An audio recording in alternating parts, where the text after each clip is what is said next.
ازيكم عاملين ايه؟ النهارده هنعمل مع بعض دوناتس جميله وهشه وحلوه طريه. وهقول لكم سر طريان العجينه كده وحلاوتها، وتطلع مستويه ازاي، تبقى مستويه بره وجوه. يلا تعالوا احنا نشوف هنعملها ازاي.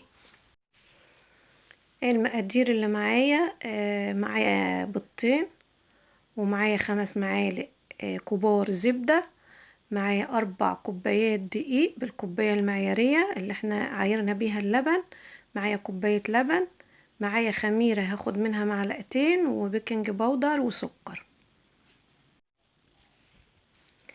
هنبدأ بأول خطوة، نجيب كوب الحليب ونضيف عليه معلقتين خميرة، معلقتين صغيرين، ونقلبهم كويس قوي ونركنهم على جنب.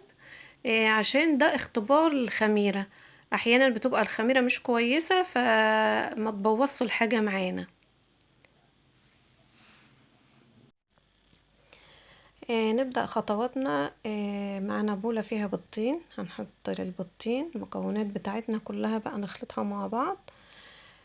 وتلت كوباية سكر، وتلت الكوباية ده اقل من النص بشوية صغيرين، يعني اقل من نص كوباية سكر. ونضيف اللبن مع الخميرة ونقلب كويس قوي لحد ما المكونات كلها تتداخل مع بعضها والسكر يدوب. ومعايا بقى رشة ملح صغيرة ومعلقة صغيرة بيكنج باودر. هضيفهم على الدقيق، وهبتدي اخلط واقلب شوية شوية. احط الدقيق بالتدريج، وعلى حسب ما ياخد معانا المقادير دي، على حسب ما تاخد معانا دقيق. لو احتاجنا دقيق نحط، ولو ما احتاجناش والعجينة بقت كويسة معانا ممكن يفيد معانا من ال4 كوبايات. بس انا احتاجت على ال4 كوبايات، احتاجت يجي ربع كوباية كمان، يعني خد معايا 4 كوبايات وربع، على حسب نوعية الدقيق. احنا بننزل بالدقيق بالتدريج وعلى حسب العجينة ما تاخد. بضيف بقى كمية الدقيق وبعجن. عايزة اقول لكم ان العجينة دي لازم تتعجن كويس قوي، يعني بعد ما نلمها كده ننزلها على الرخامة عندنا ونعجن فيها كويس قوي. لازم نقعد 10 دقايق نعجن فيها. انا بعد ما لميتها كده بالدقيق هنزل عليها بالزبدة واعجنها كويس. وبعد ما ادخل الزبدة في العجينة كويس هنزلها زي ما قلت لكم كده على رخامة ولا على حاجة، وهعجن فيها 10 دقايق متواصلة. بعد 10 دقايق العجينة شايفين نعمت معايا وشكلها حلو ازاي ومش بتلزق. كده العجينة تمام. انا هحطها واسيبها، اغطيها واغطيها كويس كمان، اجيب فوطة او حاجة واحطها عليها لحد ما تخمر ويتضاعف حجمها. هنا العجينة مر عليها ساعة وخمرت طبعا، بقت كويسة ولزقت في ايدي طبعا. العجينة كده حلوة طرية وحلوة وهشة. حتى لو لزقت معاكم ما تخافوش يعني.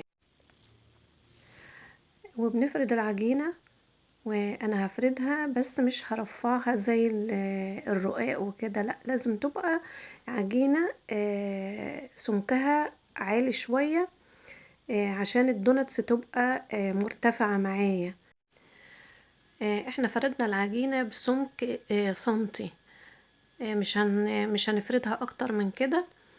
وهبتدي اقطعها، لو عندي قطاعة هقطع بيها، ما عنديش قطاعة هجيب كوباية شاي او اي حاجة مدورة عندنا، وهبتدي اقطع بيها العجينة دواير.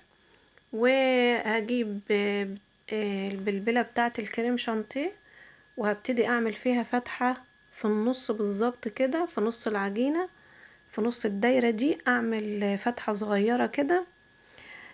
وابتدي اشكل العجينة كلها واسيبها نص ساعة. بعد ما اشكلها هنبتدي بقى نجيب الزيت بعد نص ساعة وخمرت معايا اهي.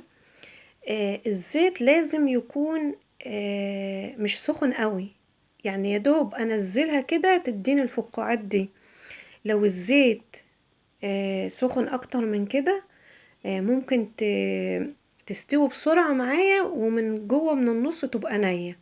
فانا الزيت لازم يكون على نار هادية خالص واسويها على نار هادية. واول ما تاخد لون ذهبي كده ابتدي اقلبها. شايفين النار هادية ازاي والزيت مش بيغلي جامد عليها عشان تستوي حلو، يعني تستوي من جوه ومن بره، ما تبقاش مستوية من بره ومن جوه معجنة. واول ما تاخد اللون الذهبي الحلو ده نبتدي نطلعها. شايفين لونها حلو ازاي، ونتأكد انها استوت كويس. نطلعها بقى من الزيت ونحطها في مصفى عشان تصفي الزيت اللي فيها.